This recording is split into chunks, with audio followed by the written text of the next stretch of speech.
Read Global is an international nonprofit that uses community libraries as a platform for creating social change in rural Southeast Asia.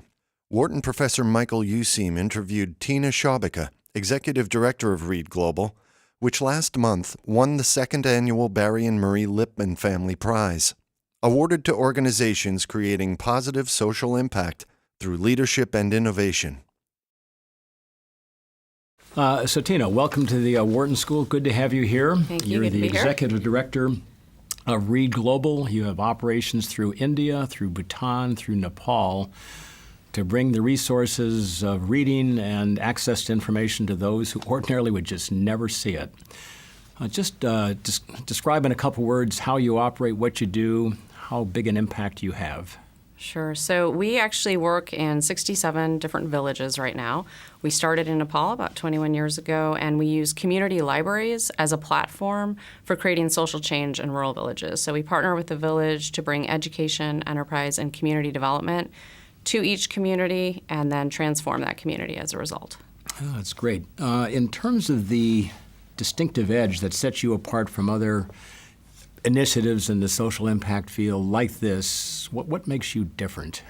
I think there's two things that really make the Read model distinct and unique. One is sustainability, and when I talk about sustainability, I mean financial sustainability. So with every Read Center that we launch, we start a sustaining enterprise, a for-profit business that can generate revenue that will meet the operating expenses of the center for years to come.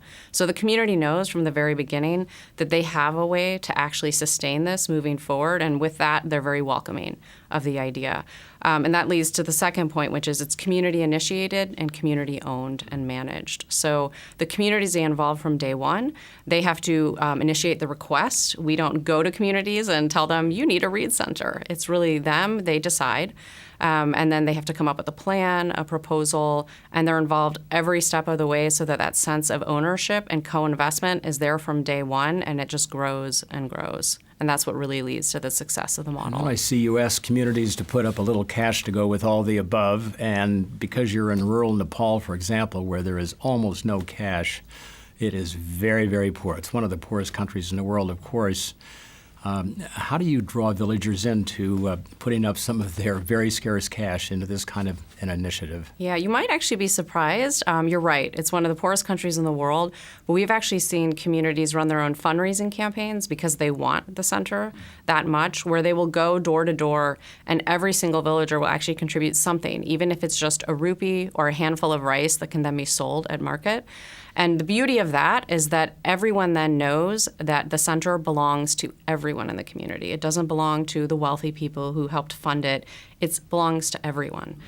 So that's been a really important part of our model from day one, and we actually have some communities that have raised more than half of the funds. We require a 10 to 15% co-investment, but there have been many communities that have raised far beyond that and even continue to raise money after the center is open, and they want to build upon it and expand what's happening there.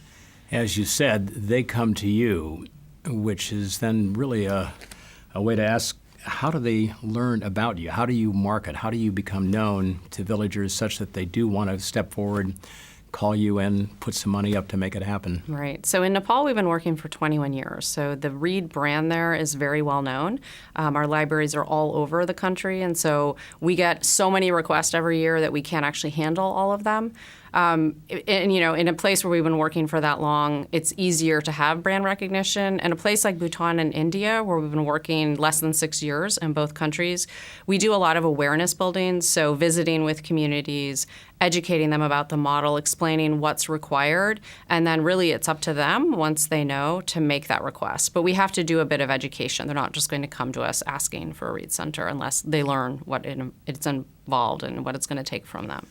You're different but similar, and if other social impact groups that are looking to go into that region, or elsewhere for that matter, come to you and ask for the lessons learned about how to start up and sustain this kind of an operation, what are a couple of the enduring ideas that have been vital that you think other organizations could learn from?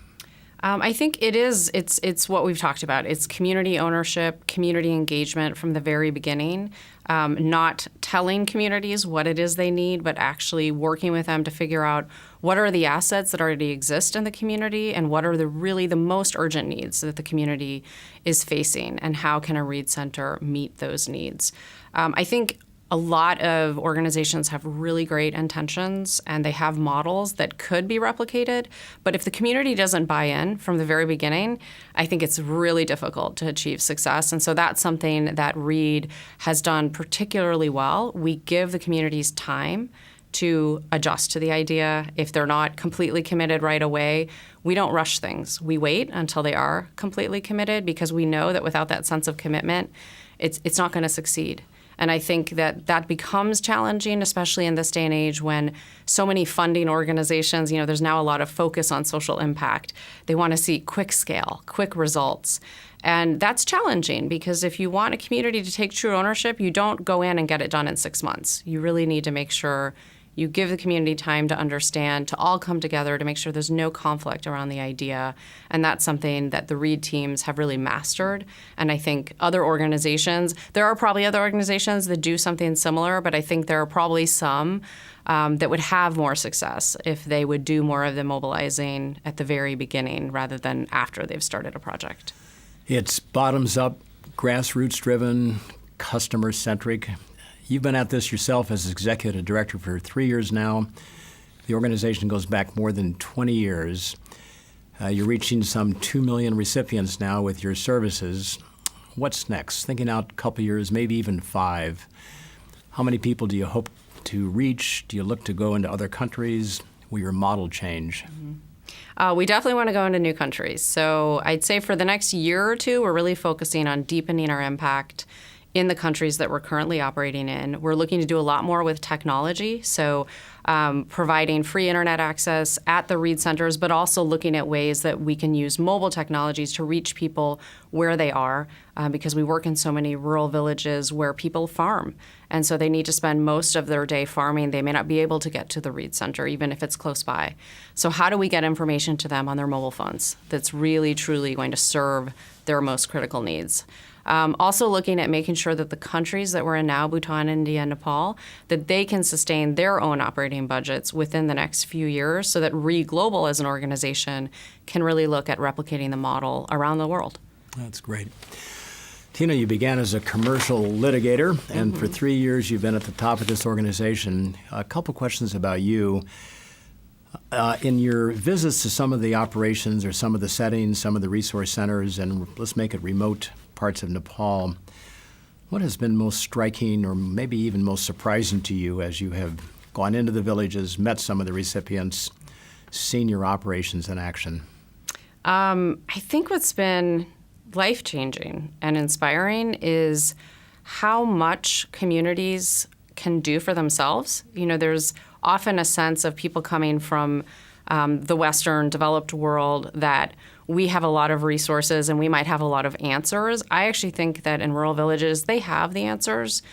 They just need to be given a certain amount of resources and the opportunity to unleash those ideas and their full potential, because we have seen truly amazing things happening with the communities, especially over time as they take more ownership and more responsibility for deciding what programs and services should be provided through the Read Center.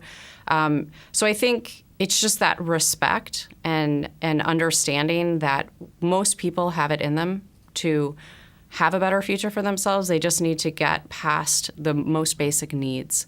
So once people can meet their most basic needs, and that might be earning a living so that they can feed their children, send their children to school. Once they can do that, then anything else is possible. I think when I started at Read, I was a little frustrated because there's such high illiteracy rates in many of the communities that we work in. And I thought, well, why are we going to put books and internet access in these communities if people can't read? How are they going to access these resources? And I now realize that we do a lot around livelihood skills training. So once they get past that point where they can actually earn a living and have some financial resources, then they can get to literacy and, education in so many different areas. So that's been a learning for me that you can't do everything all at once. You actually have to tackle the most urgent needs of a community, and then you can get to things like education of the parents and making sure that they can keep their children in school because they actually have the ability to put the kids in school because they don't need them working at home. Tina, you in a sense touch the two ends of the earth. So you've been to rural Nepal settings, one of the poorest countries of the world. It can take days even to reach a resource center there by foot. You also have support from the Gates Foundation. Last time I looked, some $60 billion endowment there, probably equal to the GDP of the entire country of Nepal, or not too far off. In managing and working between the worlds of extreme poverty and development and then the world of the first world and the wealth that is required, the financial support that's required to make all this happen, what have you learned about managing? What have you had to learn about leading in that very complex terrain that you travel? I've learned a lot in the last 3 years, and you're right. I'm working with very different audiences, but I think the most important thing, no matter who you're dealing with, is being able to communicate your vision clearly. And, the vision for the organization. As a leader, it took me a while to realize there were often times when I had a whole plan in my head and I wasn't communicating it to the rest of the organization. And it's really important when people are working so hard to make something happen that they understand what direction we're heading in as an organization. I didn't always do that, and I probably still don't always do that, but I understand the importance of it now for people to really understand why we're doing what we're doing, why we're taking on new initiatives, and what the end goal is with all of that. You have received the 2013 Barry Lippman Prize for Social Innovation in a Social Impact Field. It's a significant cash award. It recognizes you and all that you have done and your organization has done. Looking forward next 12 months or so to what that recognition may do for you. Just talk through a bit about the impact of this prize on your own thinking and your own operations. Yeah, I think for the organization as a whole, especially in Nepal where we've been working for so long, 21 years, having this sort of recognition it's a game changer. We work really hard as an organization. The people overseas dedicate their lives to this work. They work under some pretty grueling circumstances, and they're so passionate and so committed because they know that what they're doing makes a difference. But then to have the University of Pennsylvania and the Wharton School give us this prize and acknowledge that, yes, this model is truly transformative and it's something that can be scaled and replicated, it really gives us a sense of pride in the work that we're doing. It just gives us that external validation that, yes, this really matters. I think also the partnership with the students and with the faculty is going to be also a game changer, and it already is because they're doing a case study right now. And we have some challenges and opportunities as an organization. We're really hoping to tackle those challenges together with the students and faculty to see if they can help bring some business thinking to the organization. We have a business angle already, but I think it's always good to have experts from outside of the organization lend their expertise and bring some new ideas and really help us understand how we can make the organization even stronger. Tina, we thank you for joining Knowledge at Wharton today. Above all, we thank you and Reed for all that you're doing for the people of India, Nepal, and Bhutan in areas where they get access now to resources they otherwise would have never had an opportunity to see or read. So thank you very much. Thank you for having me.